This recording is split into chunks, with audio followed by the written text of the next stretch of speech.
Hello guys, welcome back to my YouTube channel, the Vivek Lifestyle back again, new video. তো অনেক দিন ধরে video দিতে পারিনি, তার মেন রিজন তো অনেকগুলোই আছে, বাট যেটা মেন রিজন সেটা আমি দেখাবো এই ভিডিওতে আজকের আপনাদের। কি কারণ নিতে পারিনি দেখাবো, কিছু বলবো। সো এবার কন্টিনিউয়াসলি ভিডিও চলতে থাকবে। তো কন্টিনিউয়াসলি মানে রোজ তো দিতে পারবো না, মানে সপ্তাহে 2-3টে, একটা তো অন্তত দিয়ে দেবই আমি। সো একটা দুটো চলতে থাকবে ভিডিও। অ্যান্ড যারা আমার আগের ভিডিওটা দেখেছো তারা অবশ্যই জানবে। আর নেক্সট মান্থ থেকে আবার জিমে যাচ্ছি। তো জিম টিম সব বন্ধ ছিল, জিমে যাওয়া হয়নি, শরীর পুরো অবস্থা খারাপ হয়ে গেছে। আগের ফিজিক্স আর এখনের ফিজিক্স কিছুই নেই, ভোগলা। তো আর কি বলবো, টপিকে আসি, যেটা হচ্ছে যার কারণে আমি ভিডিওটা দিতে পারিনি এতদিন। মানে কী কারণ তোমরাও ভাবছো, কারণ ভালোই ভিডিও দিচ্ছিলাম। 3 মাসে সপ্তাহে একটা, কোনো মাসে 3-4টে করে ভিডিও ছেড়ে প্রায় 150+ সাবস্ক্রাইবার হয়ে গেছিলো। ভালোবাসা দিচ্ছিলে তোমরা অনেক। তো হঠাৎ কেন বন্ধ করে দিলাম? তো বন্ধ করার কারণ না, মুখে বলছি না, কিছু করে দেখাই, তারপরে বলবো আবার। তো চলো কিছু করে দেখাই, এনজয়।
লাইফে অনেক প্রবলেম এসছে এই কদিনে, আমার সাথে অনেক প্রবলেম হয়েছে, অনেক প্রবলেম। আর সেগুলো কথা বাদ দাও, সে সবারই লাইফে হয়, আমারও লাইফে এসছে। বাট আমি যেহেতু ভিডিও দিতে পারিনি ইউটিউবে, আমারও খুব খারাপ লাগছিল।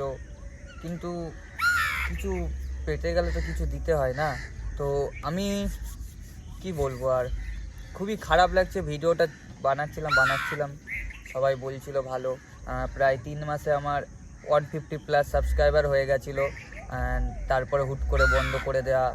অনেকে জিজ্ঞেস করছিল, অনেকে বলছিল তোমার এডিটিং ভালো হচ্ছে। আমার নিজের পার্সোনাল কিছু বন্ধুরা বলছিল, এবং কিছু সাবস্ক্রাইবারও বলছিল তোমার ভিডিওগুলো ভালো লাগছে, ভিডিও করে যাও। কিন্তু হুট করে বন্ধ করে দিলাম। তারা এখন জানি এখন ভিডিও দিলে তেমন রিচ আসবে না ভিডিওতে আগের মতো আর, কারণ সেই সময় যে রিচটা পড়ছিল ভিডিওতে সেই সময় আসবে না। তো তাও চেষ্টা করছি। আর সত্যি কথা বলতে অনেক কষ্ট করে নিয়েছি এটা হচ্ছে ড্রিম বাইক তো বলা যায় না, কিন্তু প্রথম ভালোবাসা যেটা বলে এ মেরি প্যারি মোহব্বত হে।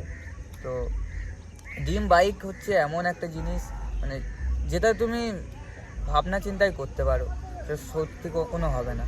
তো তো সত্যি কখনো হয় না, সেটা ড্রিমই থেকে যায়। কখনো ড্রিম যদি পূরণ হয়ে গেল তাহলে লাইফে আর কি করলাম। যাই হোক, আমার নিজের স্বপ্নটা পূরণ হয়েছে, এটাই আমার অনেক বড় ব্যাপার। 19 বছর বয়সে নিজে খেটে, না বাবা মার হেল্প নিয়েছি, বাট তেমনভাবে না যে বাবা মাকে বলেছিলাম কিনে দিতে হবে, জোর জবরদস্তি বা বায়না করেছিলাম, এরকম কোনো কিছু না। নিজেই কষ্ট করেছি আর নিজের স্বপ্ন পূরণ করেছি। অ্যান্ড যেটাই ভিডিও দেখছি এটাও আমি নিজের টাকায় কিনেছি। এটা ভিডিও হচ্ছে আইফোন 11-এ, যতই হোক আমি সেকেন্ড হ্যান্ড কিনেছি। তো যাই হোক, তাও নিজের টাকায় কিনেছি, এটা আমার নিজের প্রতি নিজের গর্ব করব। অ্যান্ড এটা বলবো না যে কখনোই যে আমার ফ্যামিলি আমাকে সাপোর্ট করি না। আমার ফ্যামিলি প্রথম থেকে শেষ পর্যন্ত আমাকে সাপোর্ট করে দেয়। অ্যান্ড আমার মা আমাকে বলেছে যে বাবু তুই কামাচ্ছিস, তোর একটা টাকা আমাকে ফ্যামিলিতে দিতে হবে না, বা তুই টাকা না দিলে ফ্যামিলি চলছে না, এরকম কোনো ব্যাপার না। সেটা মার কষ্ট হচ্ছে, বাবার কষ্ট হচ্ছে, কিন্তু তারা নিজের মতো আমাকে কোনোদিন জানাতে দিইনি বা বলিনি যে টাকা দিতে হবে কিছু না। শুধু আমার মা একটাই কথা বলেছে যে তুই যাই করছিস বাবু টাকাগুলো রেখে এমন কিছুতে কাজে লাগা যেটা তুই দেখতে পাচ্ছিস, না খরচা করে মনে হয় না, হ্যাঁ তুই খরচা করেছিস, একটা ভালো জিনিসে খরচা করেছিস। তো আমিও সেটাই করেছি, নিজের স্বপ্ন পূরণ করছি আস্তে আস্তে। এটাকে যখন দেখি আমার সত্যি কথা বলতে প্রত্যেকটা ছেলের স্বপ্ন থাকে তার একটা বাইক হোক। তো আমি 19 বছর বয়সে নিজেই কষ্ট করে নিজের স্বপ্ন পূরণ করেছি, এটাই অনেক আমার কাছে। অ্যান্ড আর কি মেন রিজন ছিল এটাই ভিডিও না দেওয়ার। একটু কাজের চাপে পড়ে গেছিলাম, কাজের প্রেশার খুব পড়ে গেছিলো, টানা 1.5 মাস কাজ করেছি। এটা সবাই করতে হয়, স্যাক্রিফাইস তো করতে হবে কিছু করতে গেলে। তো আমিও করেছি, ফল পেয়েছি। আর হ্যাঁ, যেটা সবসময় বলে যে কোনো कामयाब इंसान के पीछे कोई ना कोई औरत का हाथ होता है। तो मेरे पीछे भी एक औरत का हाथ था। वो औरत और कोई नहीं, मेरा माँ है। मुझे फुल सपोर्ट किया, मुझे पहले भी करता था, आप भी करता है। तो হিন্দি বলে দিচ্ছি মাঝে মাঝে, কোনো ব্যাপার না। তো এবার থেকে কন্টিনিউয়াসলি ভিডিও দিতে থাকবো, ইউটিউবের সাথে অ্যাটাচ থাকবো, কন্টিনিউয়াসলি ভিডিও দিতে থাকবো। অ্যান্ড আর কি খারাপ লাগছে ভিডিও দিইনি এতদিন, স্টিল এখন থেকে আবার ভিডিও দেওয়া শুরু করবো ইউটিউবে। অ্যান্ড ইউটিউবের জন্য পার ডে তো হবে না ডেলি, বিকজ কাজও করতে হবে।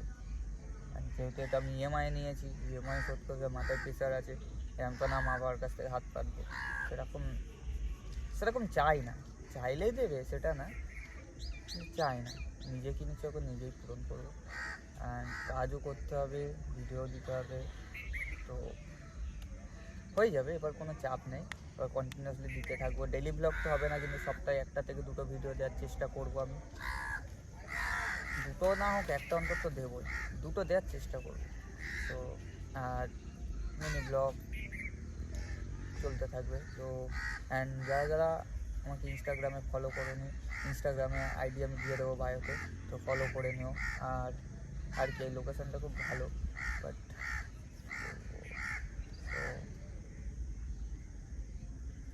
আর কি চলো দেখা হচ্ছে নেক্সট ভিডিওতে। হ্যাঁ, মোটো ব্লগিং যাদের পছন্দ মোটো ব্লগিং, তারা চ্যানেলটা এখনই সাবস্ক্রাইব করে দাও, কারণ খুব তাড়াতাড়ি আমার মোটো ব্লগ আসতে চলেছে। তো তোমরা ভিডিওতে দেখতে চলেছো। তো দেখা হচ্ছে নেক্সট ভিডিওতে। Tata, bye bye, see you.